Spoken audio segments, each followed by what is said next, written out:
Assalamualaikum warahmatullahi wabarakatuh.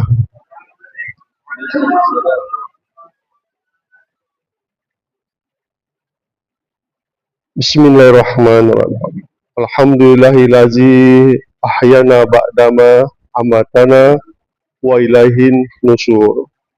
Asyhadu an la ilaha illallah wa asyhadu anna Muhammadar Rasulullah. Jamaah Masjid Al-Iman yang dimuliakan Allah Subhanahu wa taala. Pagi ini kita sudah lihat hadir guru kita, yakni Al-Ustadz Abdullah Kafi Hamdan MPD, yang hari ini atau pagi ini yang seperti biasa akan membahas hadis Arba'in karya Imam An-Nawawi. Mari kita simak ibu-ibu, bapak-bapak, bagaimana karya Imam An-Nawawi ini. Satu kata dari Ustadz sangat bermakna. Mari kita simak. Terima kasih Ustadz. Bagi yang ini Pak. Oh, ini ada. Ya, ada tanda. Bismillahirrahmanirrahim. Assalamualaikum warahmatullahi wabarakatuh.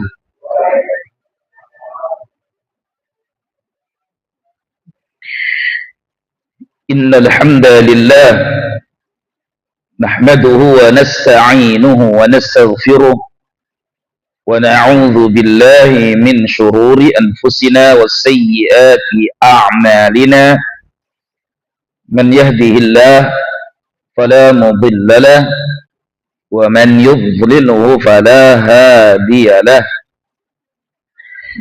أشهد أن لا إله إلا الله وحده لا شريك له وأشهد أن محمدا عبده ورسوله لا نبي ولا رسول بعده اللهم صل وسلم وبارك وكرم على حبيبنا ونبينا وشفيعنا وسيدنا ومولانا محمد وعلى آله وأصحابه ومن تبعهم بإحسان إلى يوم الدين.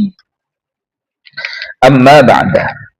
Hadirin, hadirat kaum muslimin dan muslimat, a'azzakumullah wa iyaya. Alhamdulillah, pagi ini atas taufik dan nikmat dari Allah Subhanahu wa taala, Allah mudahkan kita untuk terbangun dari tidur kita, kemudian beribadah salat subuh berjamaah. Semoga Allah Subhanahu wa taala menerima amal soleh kita dan memberkahi kita semua. Amin ya rabbal alamin. Kita akan lanjutkan ngaji kita dari kitab Al-Arba'in An-Nawawiyah yang ditulis dikumpulkan hadis-hadisnya oleh Al-Imam An-Nawawi Syafi'i. Di pertemuan lalu kita sudah masuk di hadis yang pertama tentang innamal a'malu binniyat, bahwasanya amal-amal tergantung pada niatnya, wa innama likulli imri'in ma nawa, dan setiap orang mendapatkan sesuai apa yang dia niatkan. Faman kanat hijratuhu ilallah wa rasulihi, barang siapa hijrah yang dia lakukan pada Allah dan Rasulnya, fa hijratuhu ilallah wa rasulihi, maka dia dapat sesuai dengan niatnya karena Allah dan Rasulnya. Faman kanat hijratuhu lidunya yusibuha, tapi siapa yang hijrahnya karena dunia yang dia ingin dapatkan, seperti dia berdagang, dia berniaga, atau pergi ke suatu tempat hijrah karena ingin mendapatkan nikmat-nikmat dunia, awimra'atin yankihuha, atau dia ingin dapatkan wanita yang ingin dia nikahi, fa hijratuhu ila ma hajara alaih, maka hijrahnya juga sesuai dengan niat untuk apa dia berhijrah.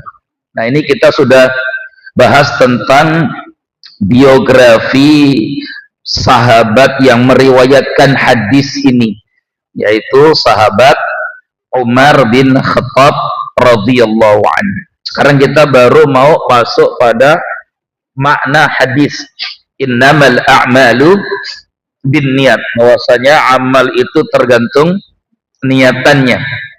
Jadi kata pensyarah hadis Syekh Al-Jurdani di dalam kitab beliau, yang dimaksud innamal a'malu bin niat, bahwasanya amal itu tergantung niatnya, adalah innama sihhatuha biniyatiha, bahwasanya sah tidaknya amal itu tergantung niatnya. Ingat ya, bahwasanya sah tidaknya amal itu tergantung niatnya. Jadi niat itu menjadi penentu antara sah tidaknya suatu amal. Niat itu menjadi penentu antara sah tidaknya suatu amal. Fala yasihul amalu biduni niyatin, maka tidak sah amalan tanpa adanya niat. Ini jadi penting untuk kita semua, agar kita selalu memperhatikan keabsahan suatu ibadah. Karena apa yang membedakan antara wudhu dengan bersih-bersih? Apa yang membedakan antara mandi junub dengan mandi biasa? Kan tidak ada yang membedakan. Toh orang kalau mandi junub dengan model mandi biasa juga hukumnya sah. Bahkan orang kalau mandi junub dengan langsung jebur ke sumur atau jebur ke kali atau jebur ke laut juga hukumnya sah. Ya kan? Apa yang membedakannya? Yang membedakan antara mandi junub dengan mandi biasa adalah niat yang ada dalam hatinya. Meskipun tata cara sempurnanya mandi junub, ini tata cara sempurna, bukan berarti kalau mandi junubnya tidak sesempurna ini tidak sah. Karena pada hakikatnya mandi junub itu wajibnya adalah yang penting seluruh anggota badannya itu tersirami oleh air, terkena air, maka mandi junubnya sah. Meskipun tidak didahului dengan misalkan cebok ya, kemudian apalagi berwudu, menyela-nyela rambut kepala kita, menyiram rambut kepala kita sebanyak 3 kali dan sebagainya, yang termasuk dalam kesempurnaan ibadah mandi junub. Karena para ulama sepakat mandi junub itu ada yang paling simpel dan ada yang paling sempurna. Yang paling sempurna yang tadi itu seperti hadis Ibunda Aisyah, harus berwudu dulu, kemudian siram kepala 3 kali, kemudian mencebok dan sebagainya itu. Tapi kalaupun tidak berwudu dulu langsung cebur ke air atau siram air, maka mandi junubnya sah. Tapi syarat sahnya, ingat, apa itu? Harus niat mandi junub. Karena kalau tak ada niat mandi junub, maka tidak ada beda antara mandi biasa dengan mandi junub itu. Maka di sini beliau katakan wala yasihhu al-amalu biduni niyatin, tidak sah suatu amalan kecuali dengan adanya niat. Ini maksud dari hadis innamal a'malu binniyat. Apa yang membedakan antara misalkan ya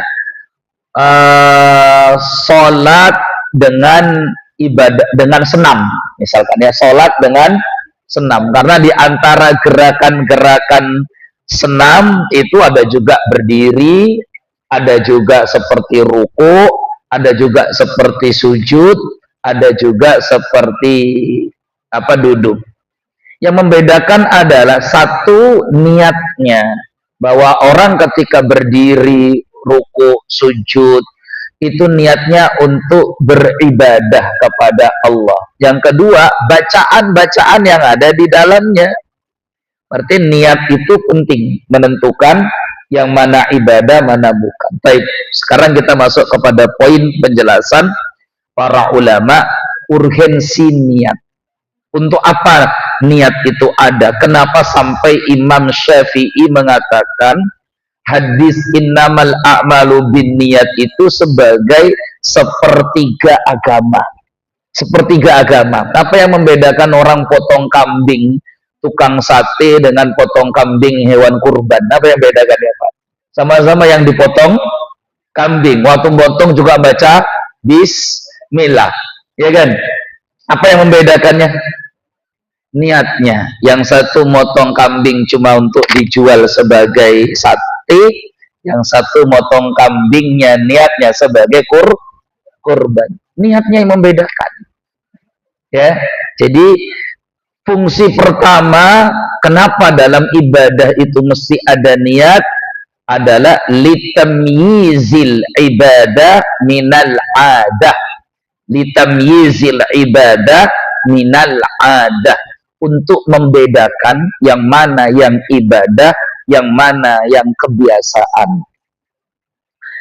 Ya, yang mana yang ibadah, yang mana kebiasaan. Wudu itu cuci muka, basuh tangan, basuh kepala, basuh kaki.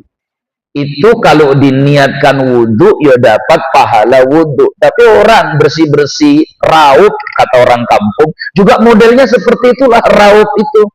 Ibu tahu raup? Bapak tahu raup? Pak Rajo enggak tahu raup, Pak Rajo. Ya, gitu. Kalau di bahasanya Pak Rajo itu cuci muka.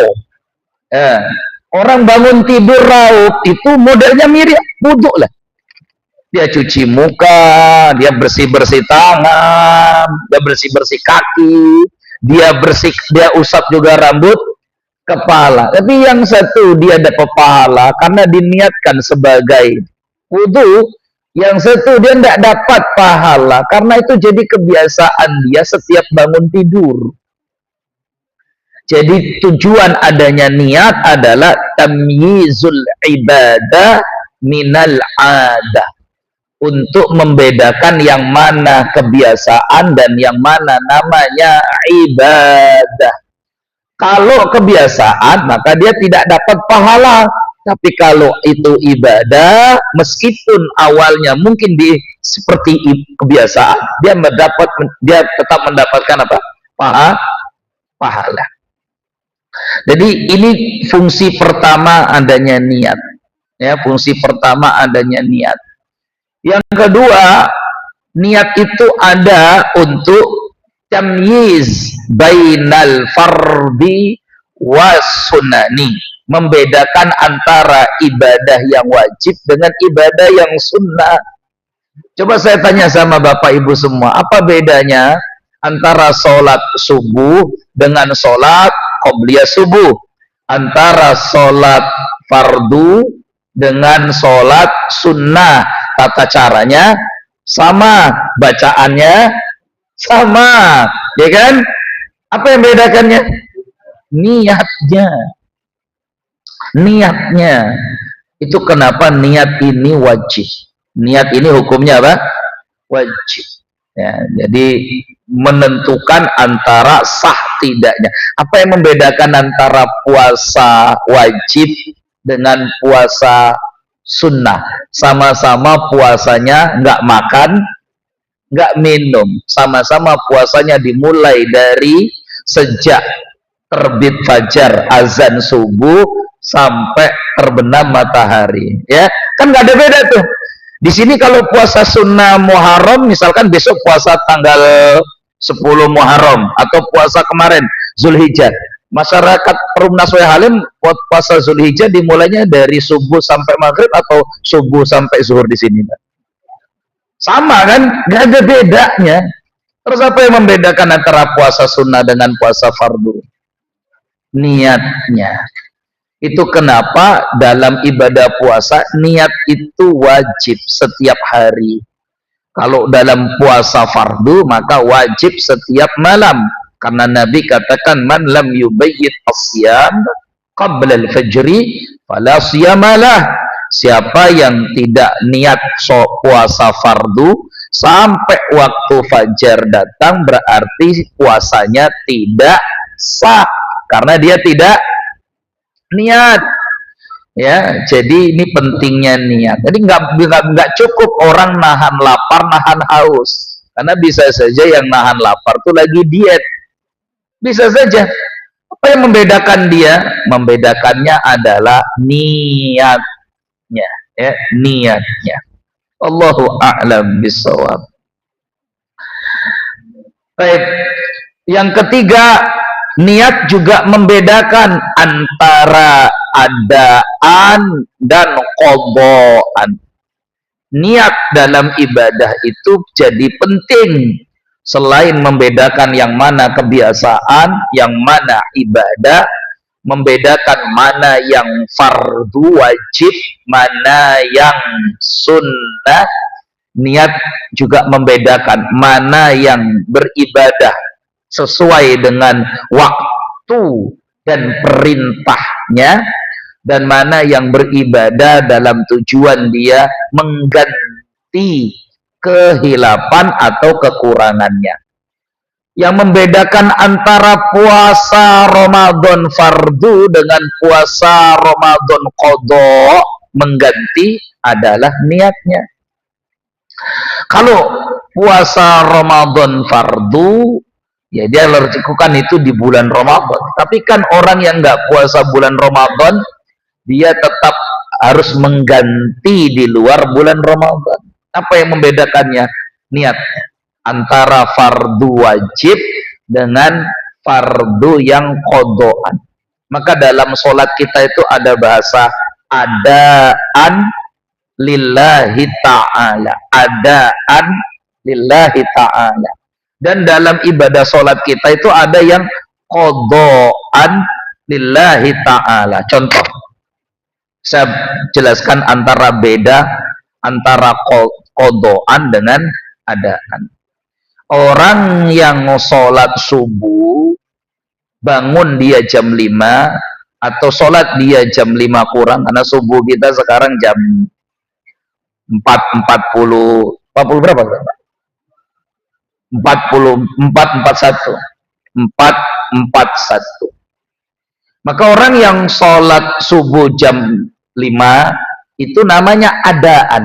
Kenapa adaan? Karena dia melaksanakan sholat pada waktunya. Ada orang yang sholat subuh jam segini, 5.24, setengah 6, juga disebut adaan. Kenapa adaan? Karena dia masih melaksanakan sholat subuh pada waktunya. Tapi tiba-tiba ada si fulan bangun dia tidur jam 7 pagi. Bangun jam 7 pagi. Maka pas dia bangun, astagfirullah, sudah jam 7 pagi. Dia belum sholat subuh. Maka dia kemudian ambil air wudhu, sholatlah dia subuh. Sholat subuh hukumnya apa untuk dia? Wajib. Bukan berarti kalau sudah lewat waktunya terus berarti bonus dari Allah ini. Enggak, tetap dia wajib melaksanakan sholat. Pertanyaannya sekarang, ada enggak sholat subuh jam 7 pagi itu? Enggak ada. Itu namanya subha, subuh campur duha. Kalau jam 7. Tapi dia belum bisa, dia belum melaksanakan sholat subuh. Pertanyaan saya Bapak Ibu, ketika ada orang sholat subuh jam 7 pagi, itu adaan atau qadhaan? Adaan atau qadhaan coba? Qadha, sudah bukan lagi ada. Nah ini dijelaskan di hukum fikih ini. Kalau dia adaan nggak mungkin. Kenapa adaan nggak mungkin? Lah adaan itu artinya mengerjakan ibadah pada waktunya. Itu namanya adaan. Kalau subuh berarti jam 5 sampai jam 6. Kalau zuhur berarti jam 12 sampai jam 3 misalkan. Kalau maghrib berarti jam 6 sampai jam 7, setengah 8, jam 7. Kalau ada orang sholat, kalau isya berarti juga sama di waktunya. Maka semua ibadah di waktunya itu namanya adaan. Kalau di luar waktu sudah keluar dia, tapi dia tetap nggak gugur tuh, kewajiban sholatnya nggak gugur. Karena dia ketiduran kah, atau dia lupa kah, atau apa. Tapi dalam niatnya dia tidak lagi katakan apa? Adaan. Dia katakan apa dalam niatnya? qadaan. Jadi itu fungsinya niat. Fungsinya niat itu membedakan mana antara yang ada, mana yang qada. Ya. Orang yang puasa Ramadan di bulan Ramadan itu namanya adaan. Paham ya? Orang yang puasa Ramadan di bulan Ramadan itu namanya adaan. Kenapa adaan? Karena dia kerjakan puasa Ramadan tepat di bulannya dan waktunya. Terus tiba-tiba ada orang yang sakit atau dia pernah safar di bulan Ramadan atau ada wanita yang datang bulan sehingga dia tidak bisa mengerjakan adaan Ramadan di bulan Ramadan. Maka dia gantilah puasa Ramadannya di bulan-bulan yang lain. Saya tanya sama Bapak Ibu, mengganti puasa Ramadan di bulan-bulan yang lain itu adaan atau qada puasa Ramadan? Qada. Disitulah tujuan niat. Wa innama likulli imri'in ma nawa. Di situ tujuan niat. Jadi niat itu enggak sembarang, jadi untuk membedakan semua. Pahala tidaknya itu dari niat tadi itu. Wallahu ta'ala a'lam bissawab. Adapun perkara melafazkan niat atau tidak melafazkan niat, ini perkara ijtihadiyah, perbedaan antara 4 mazhab yang ada. Semua mazhab sepakat. 4 mazhab itu semua sepakat. Baik Hanafi ataupun Maliki ataupun Syafi'i dan Hambali, semua sepakat bahwa niat itu mahalluha al-qalbu. Niat itu tempatnya ada di dalam hati. Semua sepakat. Nggak ada beda di sini. Saya ulangi lagi ya. Semua ulama 4 mazhab sepakat bahwa niat itu tempatnya ada di dalam hati. Maka niat itu bukan di mulut, bukan di mana-mana, tapi dia ada di dalam hati. Karena pengertian dari niat adalah al-qasdu li syai' ta'atan lillah. Pengertian dari niat adalah al-qasdu li syai', meniatkan, menginginkan sesuatu sebagai bentuk ketaatan kepada Allah. Itu tujuan. Apa pengertian niat? Barulah para ulama dari 4 mazhab ini berbeda pendapat tentang bolehkah membantu niat yang ada dalam hati itu dihadirkan lewat bantuan lisannya. Itu baru ulama berbeda pendapat. Saya ulangi lagi ya. Semua ulama sepakat bahwa niat itu tempatnya di mana? Di hati, fil qalb. Semua sepakat. Baru para ulama berbeda pendapat tentang apakah niat itu perlu dibantu dengan lisan atau tidak. Maka sebagian ulama 4 mazhab mengatakan niat itu tidak perlu dibantu dengan lisan. Seperti Imam Malik. Mazhab Maliki mengatakan maka niat itu tidak perlu dibantu dengan lisan, karena seseorang yang sudah mengambil air wudhu itu sudahlah pasti ada keinginan dalam dirinya untuk melaksanakan ibadah sholat. Ada orang udah ambil air wudhu, orang sudah ambil pakai peci, pakai sarung, terus apa lagi dan macam-macam, itu berarti sudah niat dia ingin melaksanakan ibadah. Maka ada orang, ada ustadz kita bilang, ya yang penting bapak sudah ambil air wudhu, pakai peci, pakai sarung ke masjid, udahlah itu berarti sudah niat mau sholat itu, nggak perlu lagi pakai dilafatkan dengan lisannya. Nah itu namanya mazhab Maliki. Itu namanya mazhab Maliki. Makanya dalam mazhab Maliki, Imam Malik katakan orang puasa Ramadan sekali niat itu sah. Saya ulangi lagi ya, orang puasa Ramadan sekali niat itu sah, tidak perlu niat setiap malamnya. Itu Imam Malik itu. Jadi kalau Bapak Ibu lihat ada Ustadz bilang puasa niat Ramadan tuh nggak perlu niat tiap malam, cukup sekali untuk 1 bulan juga hukumnya sah. Berarti dia ikut pendapatnya Imam Malik. Ada pula yang mengatakan boleh dilafazkan. Ada 2 mazhab yang membolehkan ini. Ada 2 mazhab yang membolehkan ini. Ya. Karena ada pula yang mengatakan ini bid'ah. Jadi ini perbedaan pendapat. Dia mengatakan ini bid'ah karena Nabi tidak pernah mengucapkan usolli salatal maghrib, usolli sunnatal fajri. Dianggapnya itu sebagai bid'ah. Bid'ah dalam arti karena Nabi tidak pernah mengucapkan usolli. Saya tanya sama Bapak Ibu semua, ketika orang mengucapkan usolli itu sudah niat atau belum? Sudah niat atau belum? Belum. Belum. Di sini ada belajar fikih nggak sih? Ada belajar fikih nggak sih? Siapa? Nanti Ustaz Dias, tanya sama Ustaz Dias. Karena beliau mendalami fikih Syafi'i dan belajar di negara bermadzhab Hanafi. Itu menarik itu. Ustaz Dias itu dari Pakistan, mazhabnya Hanafi, Tulen. Hanifa, Pakistan, Hanafi, Tulen. Hanafi, Hanafi. So, kunut subuh nggak ada, bid'ah nggak ada kunut subuh. Hanafi agak keras tuh, makanya di Indonesia agak susah berkembang mazhab Hanafi. Gitu ya. Tapi malah Ustaz Dias mendalami fikih Syafi'i. Coba nanti danya. Orang ketika mengucapkan usolli salatal maghrib, usolli salatal isya, itu dia belum niat, belum dalam fikih Syafi'i. Karena kalau ada orang mengucap usolli salatal maghrib 4 raka'atin lillahi ta'ala.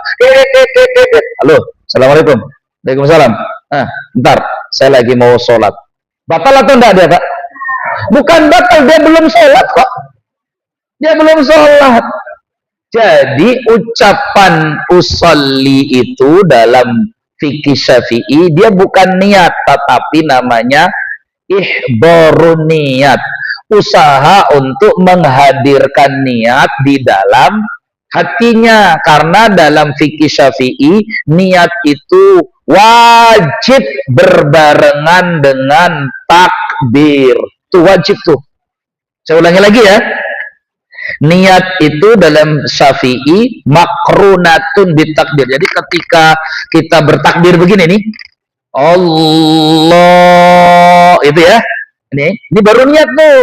Jadi yang usolli tadi itu belum niat, namanya liyusa'idal lisanu qalba. Dari di mazhab Syafi'i, ini cara pandangnya beda dengan Maliki. Kalau Maliki, asal kamu sudah ambil wudhu, pakai pakaian apa, maka kamu sudah berarti punya niat mau sholat. Di Syafi'i nggak bisa, karena niat itu mesti berbarengan dengan ibadahnya. Sehingga supaya niatnya hadir dalam hati, dibantulah dengan usolli tadi. Ya Allah, aku mau niat sholat maghrib 3 rakaat ini. Sebagai imam apa sebagai makmum? Sebagai makmum. Harus ada kalimat makmum, harus ada. Kenapa? Kalau ibu bapak tidak niatkan dalam hati sebagai makmum, maka meskipun sholatnya bareng tidak dapat pahala berjamaah. Itu pentingnya tuh. Jadi ketika ibu tadi sholat, sekarang tadi kita subuh sholat sama Pak Haji Rusli. Ketika Pak Haji Rusli jadi imam, bapak-bapak dan saya jadi makmum, saya tanya sama bapak ibu semua, di hati kita tadi ada niat jadi makmum atau enggak? Ayo, kalau di hati kita tidak ada niat menjadi makmum, maka sholat kita sah, tapi tidak mendapat pahala berjamaah. Itu pentingnya niat ada di situ. Jadi ketika niat kita jadi makmum, iya wajib jadi makmum. Jadi makmum. Ya itu kalau nggak ada niat, betul. Maka ilmu niat ini ilmu penting. Itu kenapa sampai Imam Syafi'i katakan ini sepertiga agama. Karena banyak orang ibadah nggak mengatur niatnya, akhirnya dia tidak dapat sesuai yang dia niatkan. Jadi harus jadi syaratnya jadi makmum, harus niat makmum. Iya, harus niat makmum supaya dapat pahala apa? Berjamaah. Nah, kita balik lagi tadi. Ada dua mazhab yang membolehkan lisan. Satu Syafi'i, dua sebagian Hambali. Satu Syafi'i, dua sebagian